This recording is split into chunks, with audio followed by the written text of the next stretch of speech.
Hi, and welcome back to not my history homework today, but my history presentation.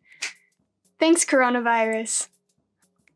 For this presentation topic, I actually had the topic of consumerism, and there are two main consumerisms that I want to talk about, or consumer cultures. The first one is English consumerism, and the second one is American consumerism. For English consumerism, there really isn't that much to talk about.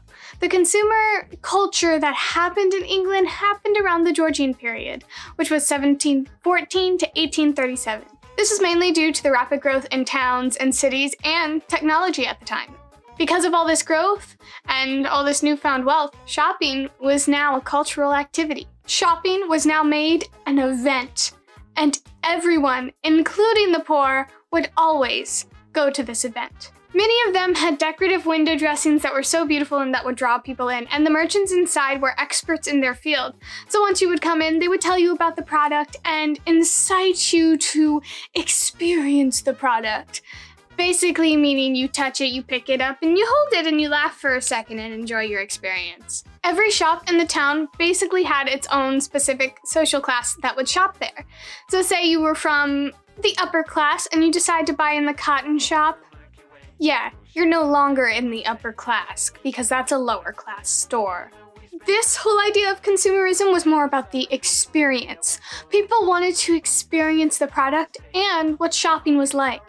They were less so inclined to actually buy the product and spend a lot of money, but they did it anyways because they liked the experience so much. Now, on to American consumerism. Now, let me set the stage for you. It was the 1920s, which, if you know that time period, that was just after World War I had ended. Because of World War I, we still had a wartime economy, which means we make a lot more money because we're selling bombs to other countries who really want them. We also really didn't participate in World War I, so we had no damage on our turf, no debts to pay. This made us have a laissez-faire economy, which meant that many big businesses started to take over, which led to consumerism. Now, you're probably wondering what laissez-faire actually is. Laissez-faire is a policy or attitude of letting things take their own course without interfering. This can also be defined as abstention by governments from interfering with the workings of the free market. The second definition is more in line with what happened in the Americas. At the time of the 1920s, there are 3 presidents that come in succession that believe in this laissez-faire tradition. The first is President number 29, Warren G. Harding. The second is President number 30, Calvin Coolidge.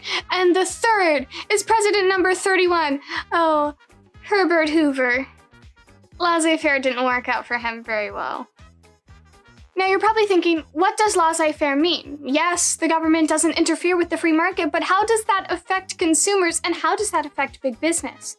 Well, if the government isn't outlining what the businesses can and can't do, that means the businesses can do whatever they want. This brought about many ads in this culture, which, looking back on it, were really silly. But now that I actually think about it, our ads today are silly as well. So, yeah, here's one about burning your freckles off. How wonderful. Now, let's talk about the actual consumers. Who were the people living in this time, and why did they buy so much stuff?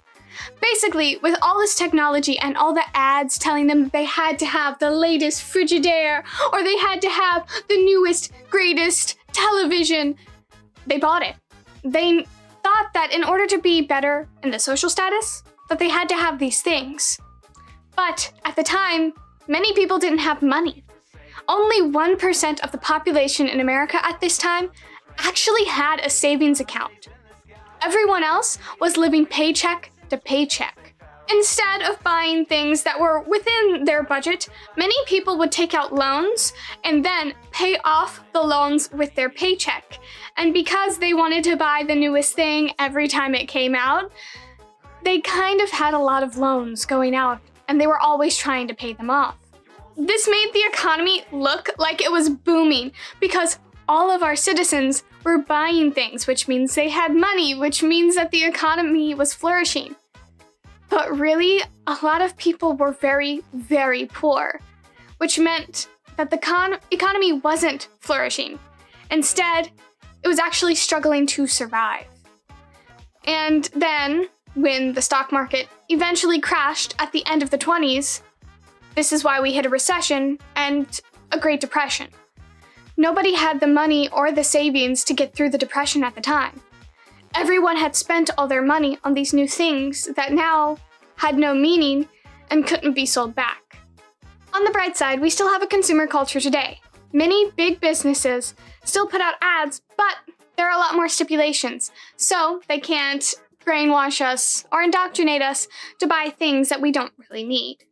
In this time of struggle, and as our stock market plummets once again, I hope you'll remember to actually have a savings account, and I hope you have one, so you're doing all right in our little break from the coronavirus, and I hope you all stay healthy during this time. Thank you so much for watching.